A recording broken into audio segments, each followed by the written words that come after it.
Ba't naman agang-agay nakasabungitan naman ng mukha mo? Ala, sininingi 7 taon ngayon eh.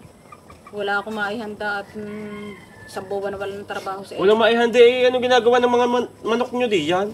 Hindi mo kailin ang tandang sa tigas na iyan. Diyos ko. Nakakabili kayong patuka ng poho kaning mga manok na yan. Panghanda ng anak mo hindi, 7 taon. Nakakatawa na ngayon. Wala akong pera eh. Ang dami naman lamok dito. Diyos ko. Baka gusto mo uminom naman ng gamot, mahahawa pa ako sa iyo. Ako tigilan mo, ikaw nang hawa ng katibihan mo sa akin. Oo, ayan mo. Layo! May pag-ubo-ubo ka sa akin at bago. May TV naman siya ay magpapagamot. Oo, tigil-tigilan mo, ikaw nang hawa sa akin ng TV. Umubo ka na lang ng umubo ng isang gabi at may paghigop pa sa kape ko, kakapalan ng mukha mo. Para isang linggong may ubo. O ngayon na nagdudusa eh. Isang buwan ka kalmati. Kaya Okay. na hawa-hawa sa iyo. Hoy, kaklase ka ng anak mo ang anak ni call center? Oo. Binyagan sa ano ha? Sa GSP sa isang araw? Ay, bukas ata. Oy, ano? Sino kakunin mong ninang? Ano, ko'y wala pang maisip na makukuha ng nina. Ako'y nahihiyatin kumuha ng nina. Mahirap ang buhay nila. Uy, paano iyon? Kailangan naman ng ninang sa GSP. Ako'y aalis muna dito. Ako'y magkakasakit ng ano. Piling ko ako magkakasakit ng dengue sa iyong bahay na iyan, ha? Pati naman ito. Ano na ang problema niya? Sinigayan na naman ang itsura. Ako'y napapagod. Bakit? Ano kang ginawa mo? Abay, di ako maghapong nanahay. Diyos ko, pananahilaang ipinagpapakabago ko na. Opo. Wow! Try mo kayang manahe. May balita dun sa anak na Esmeralda. Buntis daw ah. Kailan? Sino yun? Si Esmeralda? Yung kumari ni ano? Ni Dora? Buntes? Sino nakabuntis? Ewan ko, yun yata ang magbubukid doon sa kabilang baryo. Ay, alam na ni Kumarang Dora kung nag-chismis yan dito. Kaya nga, hindi ko alam kung nasan yun si Dora eh. Marites pa naman yun. Nangunguna pa namang marites yun sa barangay. Kaya nga, Alam na Esmeralda. hindi pa yata. Hindi ko Inay!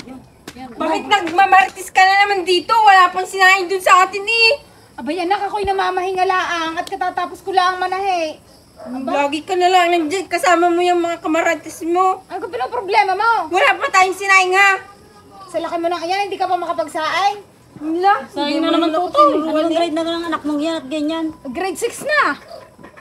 Sayang ka at kaya mo naman yata. Wala!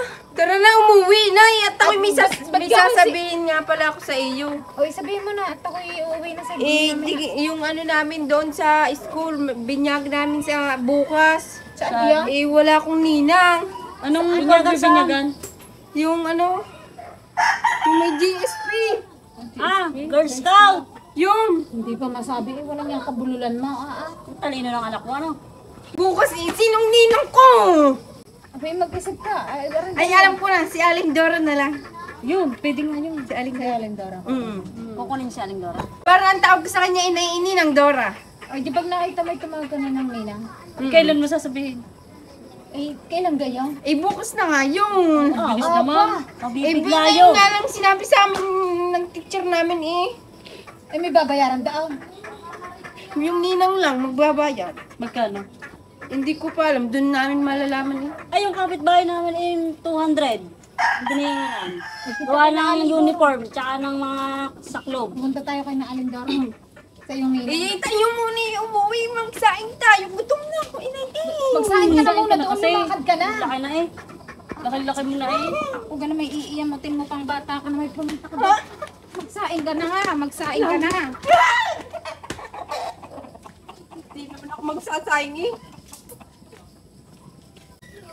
Uy, Marindora, ano nangyayari sa buhay mo? Ba't ka ganyan?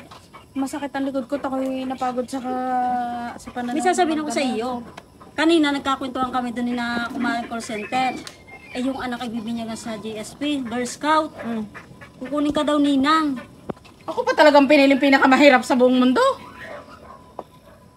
Wala na kang iba. Ikaw nga daw ang gusto ng anak. Para daw ang tawag sa iyo, Ninang Dora. Ay, nakakuha nga siya ng ninang. Ay, wala namang pambigay sa kanyang pakimkiman laang. Ang hirap ng gayon.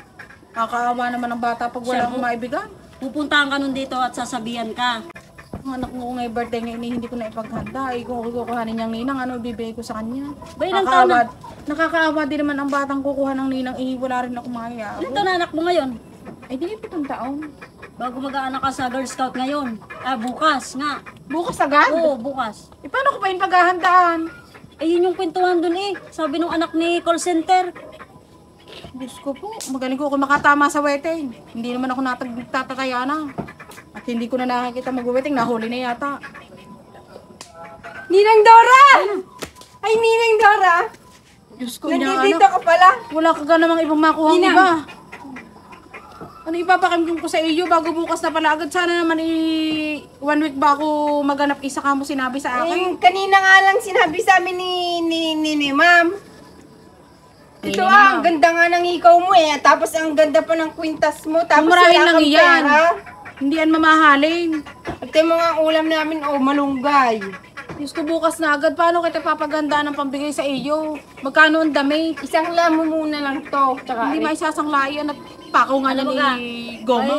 May babayaran ka daw na 200 sa pag-aanak mo sa kanya. bakit sinasabi mo, sino yung magsasabi niyan Pasusugod kita kay inay. Sinabi ko lang naman para alam na ni Dora. Inay, alam mo ba Ako bagay, lagay mo na lang ninenervyos. Isasabihin kasi ako sa'yo. Di ba, pinakukuha mo akong Nakahihin ako sa isa puso. magluluto ako ng ulam. Oh.